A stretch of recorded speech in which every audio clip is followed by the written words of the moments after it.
this is an iHeart podcast. Guaranteed human. It's an Olympics you'll never forget. Prime time in Milan. The moments. Chloe Kim with the gold medal flex. The stars. Ilya Malinin. Out of this world.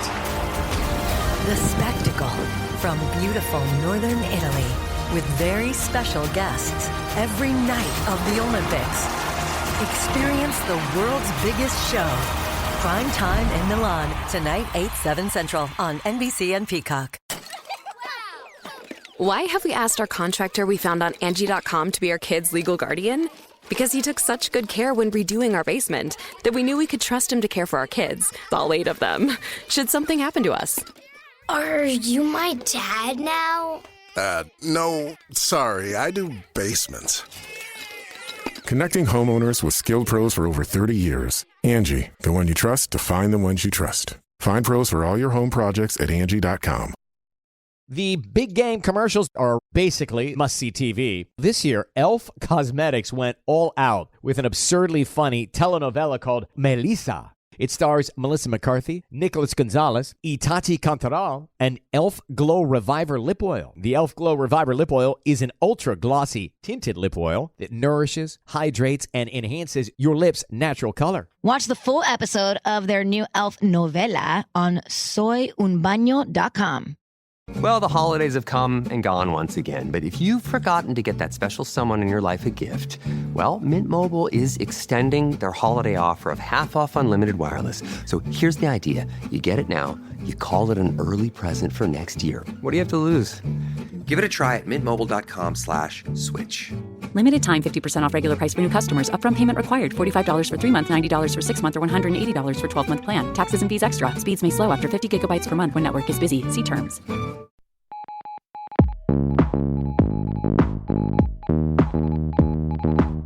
The President of the United States in recent months said that affordability is some sort of democratic plot, some sort of scam. That is not a pathway to political success in this country.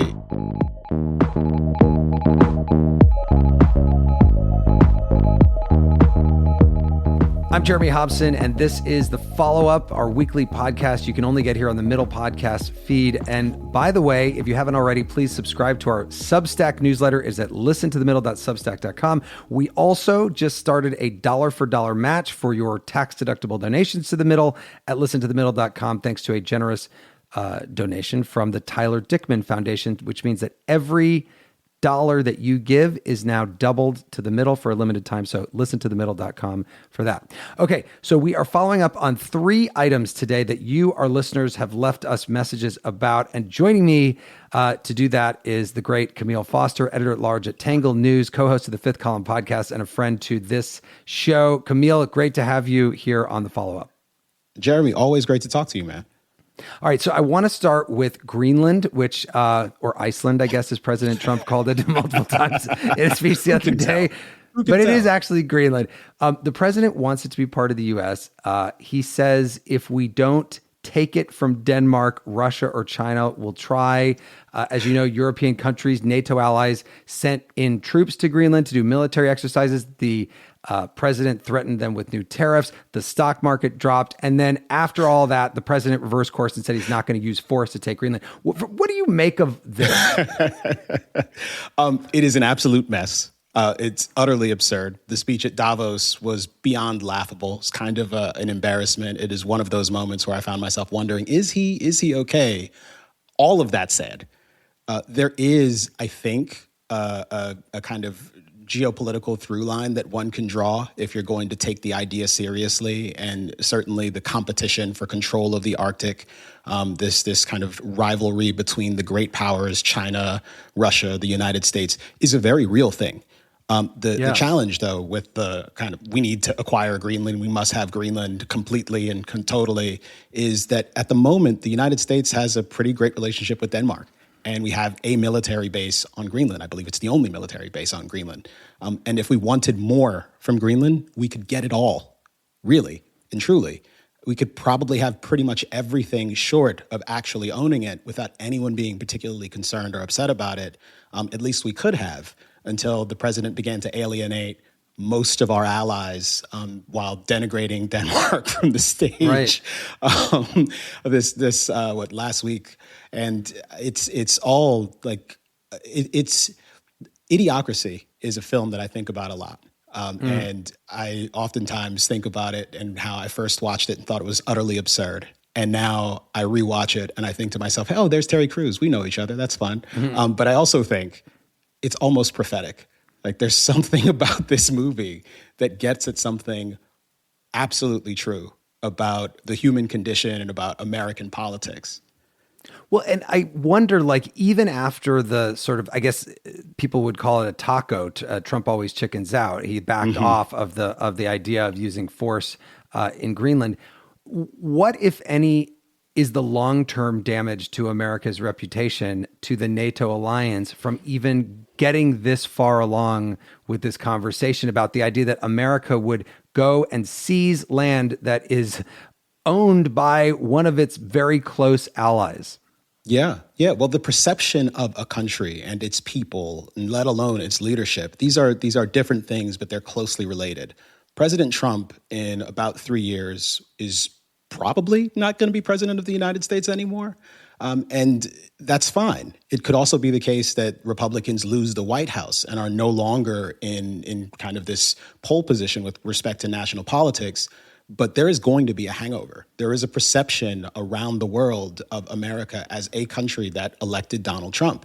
And whatever his interesting eccentricities, if I'm going to be generous here in the characterization, that is going to have some lingering effect.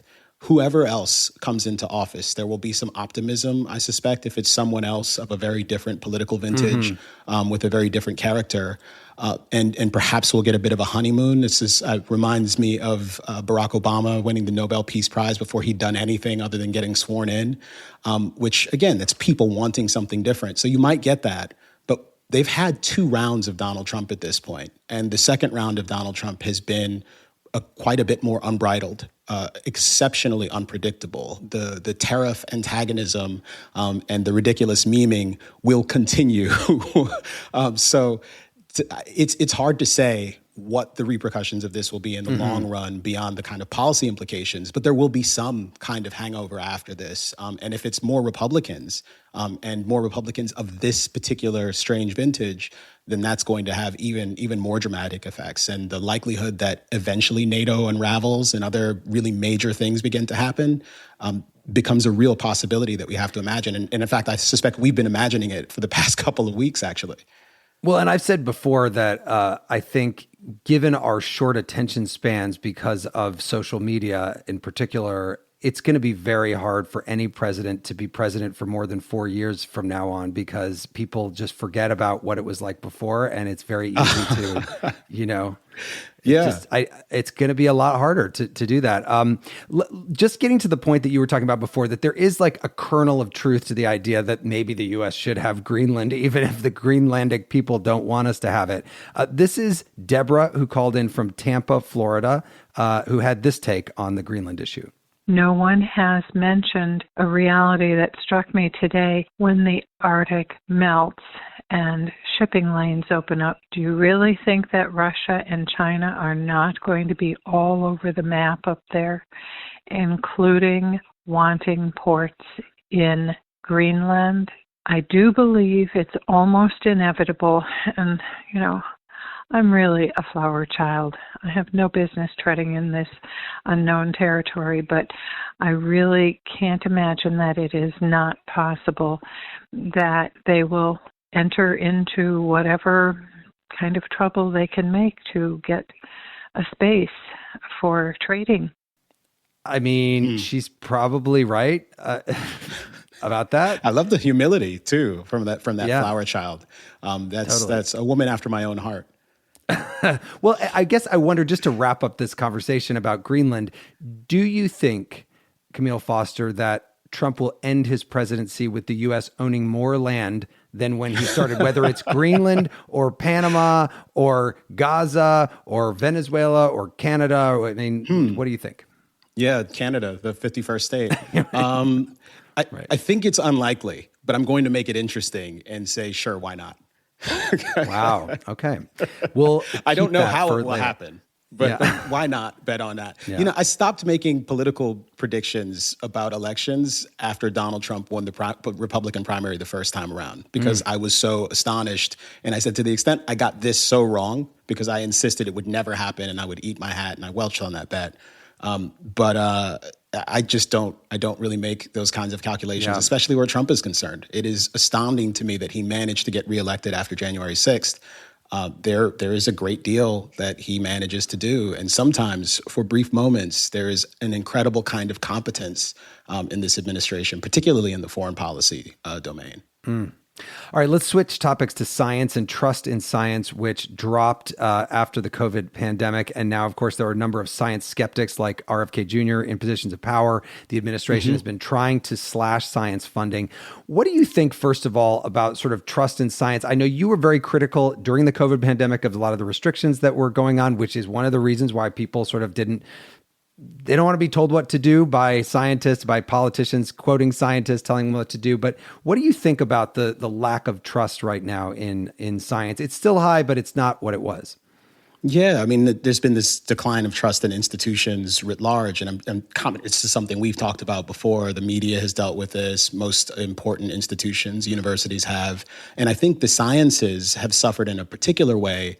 But in some respects, and this may be a similarity with journalism, it's because of a kind of overconfidence that we've had in the scientific enterprise. There is, I think, a sensibility, we can perhaps call this scientism, amongst most of the public and most of the very learned public that, well, this has been decided by science. And that's not really the way that we should be thinking about science. It's not a matter of just kind of arriving at these catechisms, these facts about the universe that we absolutely know for a certainty. Science is a practice. It is not a kind of mechanism for simply divining conclusions. It is a process for trying to get at what is true about the world. And if you understand that it's a process and that it's always going to be revealing itself, then when someone like Fauci comes out and makes a proclamation and declares something to be true, you'll know that there is always the possibility that new evidence could complicate the picture further. And the humility that we heard from the caller a moment ago, I think, would serve a lot of people who are in positions of power, who work in the sciences and talk to the public about really complicated issues. Just acknowledging the complexity is the sort of thing that I think you could actually begin utilizing to start to cultivate greater public trust again. Not overconfidence, not definite certainty in every circumstance, but some modesty and acknowledgement, and an acknowledgement of the complexity inherent in so many important things. But I just think when you bring up Fauci and saying, this is the case, and then having to walk it back in some cases, then you think about this administration and RFK Jr. and Trump coming out and saying Tylenol is what causes autism. Tylenol by pregnant women is what causes autism. It's like a lot of scientists. It's a similar error. Yeah. Right. Yeah. Well, and listen here to a couple of these voicemails that we got from listeners who it sounds like would be part of the MAHA, Make America Healthy Again movement. Listen to Elijah in Chicago first. I think the major reason that people don't trust science anymore is that many of the articles that have been submitted for publication and are published and then picked up by the news, etc., are agenda-driven. And rather than talk about the intellectual resistant, I think the journals and the purveyors of science have to do a fundamental and thorough self-examination to make sure that they're not allowing the zeitgeist to corrupt their reports. All right, and then here is Carrie in Biloxi, Mississippi. I was wondering if scientists could help examine institutions that everybody is skeptical about. And I would say big pharma, the food industrial complex, where we have all of these guidelines and we have all of these payouts. They have a lot of buyouts, a lot of lobbying that make them. I'm just wondering if scientists could try and analyze how these industries could be more accurate and realistic.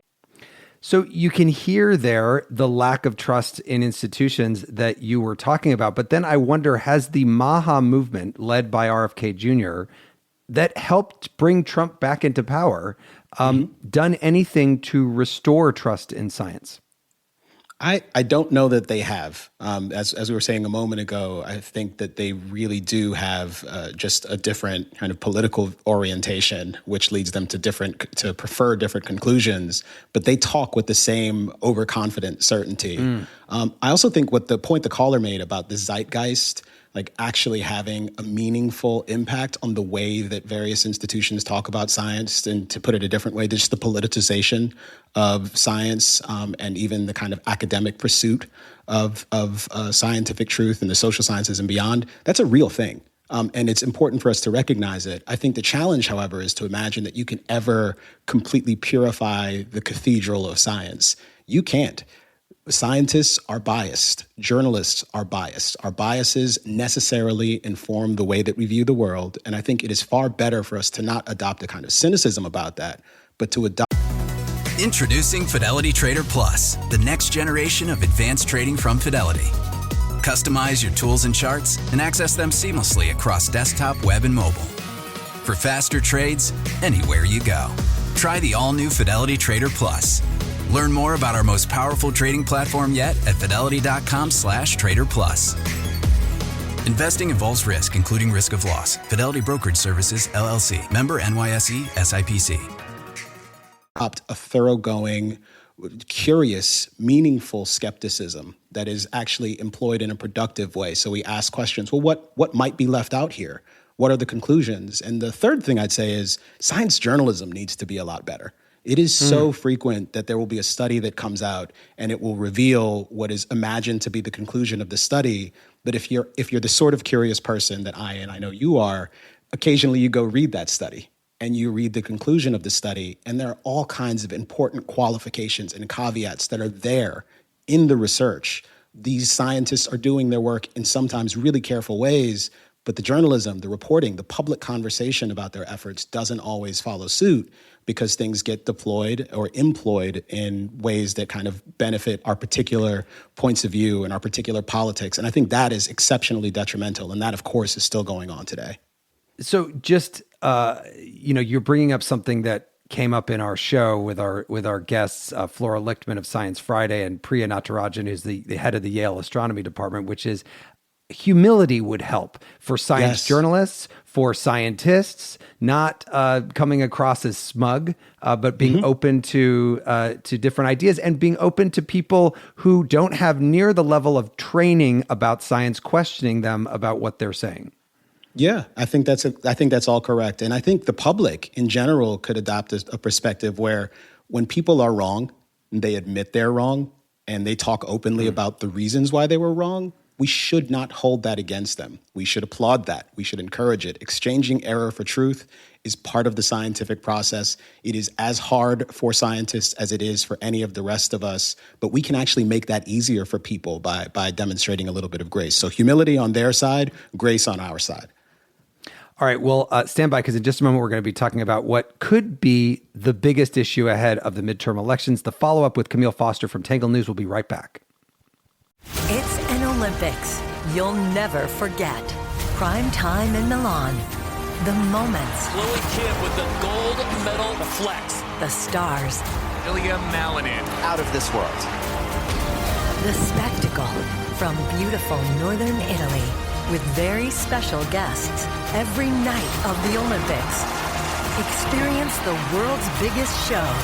Prime time in Milan, tonight 8/7 Central on NBC and Peacock. Why have I asked my electrician I found on Angie.com to bury my pet hamster Nibbles in our yard for me? Because I was so moved by how carefully he buried my electrical wires, I knew I could trust him to bury my sweet Nibbles after his untimely end. Nibbles, gone too soon. May he scurry in peace. Hey, sorry about your pet, but I just wire stuff. Nibbles would have loved you like a brother. Connecting homeowners with skilled pros for over 30 years. Angie, the one you trust to find the ones you trust. Find pros for all your home projects at Angie.com. How do you make chicken nuggets like 7,000% better? Short answer, you let Taco Bell make them. Long answer, start with all white meat chicken nuggets, bread them in crunchy tortilla chips, and serve them with Hidden Valley Diablo Ranch. Yep, that's Hidden Valley Ranch mixed with Taco Bell Diablo sauce. It's exactly what it sounds like, And somehow even better. Simple math, spicy results. Crispy chicken nuggets from Taco Bell. A brand new classic. At participating U.S. Taco Bell locations for a limited time only, while supplies last. Ever wonder why so many people regain weight after stopping a GLP-1? Up to 40% of the weight lost can come from lean muscle. This weakens the body, slows metabolism, and makes it easier to put the pounds back on, creating a cycle of dependency. Prolon's 5-day fasting-mimicking diet offers a drug-free way to maintain results and support long-term metabolic health. In just 5 days, it activates fasting pathways to burn fat, protect muscle, and rejuvenate cells, all while letting you enjoy real food. Get 15% off plus a $40 bonus gift when you subscribe at prolonlife.com/iHeart. That's prolonlife.com/iHeart. Welcome back to The Follow-Up. I'm Jeremy Hobson. I'm joined by journalist Kmele Foster, who's editor-at-large at Tangle News. Kmele, so we've talked about Greenland. There's also been, Venezuela. That wasn't too long ago. Minnesota and all the things with ICE going on there. But we had Zoe Clark, who's the political director at Michigan Public, on last week. And I asked her what the single biggest issue for Michiganders ahead of the midterm elections is. And she said, quote, affordability, affordability, affordability, and oh, by the way, affordability. What do you think? Do you agree with that? I'm not about Michigan, but just about voters in general. With everything that's going on, it's still going to come down to pocketbook. I think that is absolutely true. I think that is almost certainly true for most voters across the board. However well off you are, you have concerns about that. Even if you're a billionaire, you have employees that are indispensable to your operation, and being able to keep those employees has a lot to do with where you open your offices and what the cost of groceries is. So yes, I think that's absolutely true. And I also think that's a real challenge for the Trump administration, who I think rode a populist wave into the White House. I think it's fair to say that, and perhaps capitalized on Democrats losing sight of this same core insight that affordability, those practical things, the stuff of life, are the things that probably matter most. And at the moment, you have the President of the United States who has in recent months said that affordability is some sort of Democratic plot, some sort of scam. That is not a pathway to political success in this country, in my estimation. I think it is urgently important that we focus on affordability, and there are so many places where we could be doing that in a more sober way, from healthcare to, I just talked about kind of groceries and all the other practical things, to, of course, the most important and expensive purchase most of us will make, a house, which, while interest rates are coming down a little bit, we're still not building enough housing in the places where most people seem to want to live. Yeah. Let's listen here to a listener who called in about this. This is Karen in Baxter, Tennessee. Trump has negatively impacted my life and everyone that I know and love. Gas prices, maybe they've dropped a penny, I don't know, but it is certainly not helping me. My electric bill has doubled. You can't get as many groceries as you used to be able to. It's just awful in this state, in this community, in this county. Little old Baxter, it's disappointed me. This is something, Trump has pointed to the fact that gas prices have come down, but when you hear Karen there talk about all the other things that have gone up, how do you think Trump is doing on the economy? I think it is a decidedly mixed bag. And quite honestly, I would go further than that, because my greatest fear with respect to the economy, apart from the debt and deficit, which I've long been concerned about and continue to go in the wrong direction, the fact of the tariffs, the constant manipulation of the economy, the bold, persistent experimentation, to borrow a phrase from another time, that the administration is doing with tariff policy and threats, it's created so much uncertainty that it has contributed to a less stability in the economy, and the economy is already malformed. At the moment, most of the economic growth that is happening in this country is concentrated in the AI sector. It is data centers that are getting built. It is a bit of a speculative play. AI is a real, interesting, amazing, likely revolutionary technology, and that likely is doing way too much work there, because I think it's a virtual certainty. But there may be some fits and starts, which could create some severe problems. And I think the president is playing with fire. And we've been fortunate that the tariffs haven't created greater friction in the economy. But we are hardly out of the woods. There is so much opportunity yet for all of that to create serious problems, especially if he makes some of these bolder threats and then manages to follow through on them. How can you plan for your business? How can you hire? How can you fill your inventories when you don't know whether or not, the tariffs are going to increase by 100% or fall by 200%? Right. Well, and on the issue of AI, it may be juicing the stock market and some companies in many ways right now, but we also just recently did a show about whether AI is going to take your job, and a lot of people called in and said, yes, they believe it will take their job, and there's a prediction out there that 100 million U.S. jobs could be lost to AI in the next 10 years. So, I'm a little more optimistic about that, but I do think the dislocation from AI is inevitable. It's going to change things. You might be out of work for a little while. You might need to upskill. But I'm generally of the perspective that AI is going to help us all do our jobs much, much, much better. I think it'll be more like the ATM than some of these other kind of more destructive innovations. You wouldn't know this, but do you think the Supreme Court is going to get rid of the tariffs, or the ability of Trump to put in these tariffs? I don't know why they're taking so long. They do seem to move faster on things that he wants than the things that he doesn't want. I don't know what the motivation is. I don't know what's taking so long. Maybe it's hard to write the opinion, but I hope they do. If I'm honest, my inclination is to suspect they're going to try to find a way to evade it. Only because when the stakes are really high like this, they seem to sort of try to give the president a bit more rope. But the early hearings in this case, and I believe Learning is the Supreme Court case. The early hearings in this case did demonstrate a lot of skepticism on the part of all of the justices towards the argument that the administration is leveraging.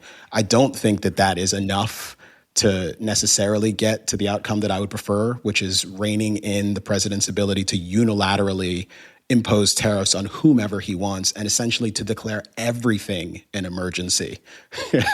I hope that they rein that in, but I'm not confident that they will. I really do think the people here who ought to be doing this are Congress.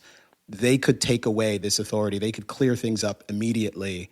And my suspicion is if things get sufficiently bad, even the Republicans who have really fallen into line for the president might gain some backbone here, push back, and as they tried to do with the War Powers Act briefly, actually assert themselves and say, no, this is our responsibility. If someone is going to be raising and lowering tariffs, it's going to be us, and it's going to happen through the legislative process, not unilaterally from the executive branch. They tried to do that with the War Powers Act, but then they didn't because he made a few phone calls and a couple of senators backed off. But it required some extraordinary effort on the White House's part. I think that is a crack in the armor, as is a lot of the defections from Congress and the fact that quietly a lot of Republicans are deciding not to run again or to run for different offices. They've got both houses of Congress and the White House. What do they notice that makes them not want to stick around for what ought to be a kind of cushy situation? Maybe it is some doubt about or some suspicion that they have a vulnerable position. Okay, finally, and I know you don't make political predictions, so your prediction, we're ending the show with predictions. I'm stealing this from the McLaughlin Group. No, it doesn't have to be political. You can do about anything. Okay. So you get to make any prediction right now, Kmele Foster. Gosh. Well, you know what?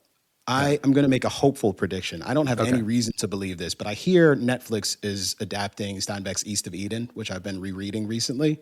And I want to say that it's going to be very good. So I'm just going to put that out there in the ether. Oh, see, I thought you were going to predict that Netflix is going to get Warner Brothers Discovery in that deal. But you're not going to make that prediction right now. I'm not going to make that prediction. I don't know. And I won't even tell you my inclinations there. Okay. Kmele Foster, editor-at-large at Tangle News. Thank you so much for joining me. Thank you, Jerry. Appreciate it, brother. And thanks to you for listening to The Follow-Up. It was produced by Harrison Patino. Don't forget to subscribe to our Substack. It is free for our weekly newsletter. Paid subscribers are going to get a monthly behind-the-scenes Ask Me Anything, ad-free episodes soon, and more. It's listentothemiddle.substack.com. I'm Jeremy Hobson. Talk to you soon.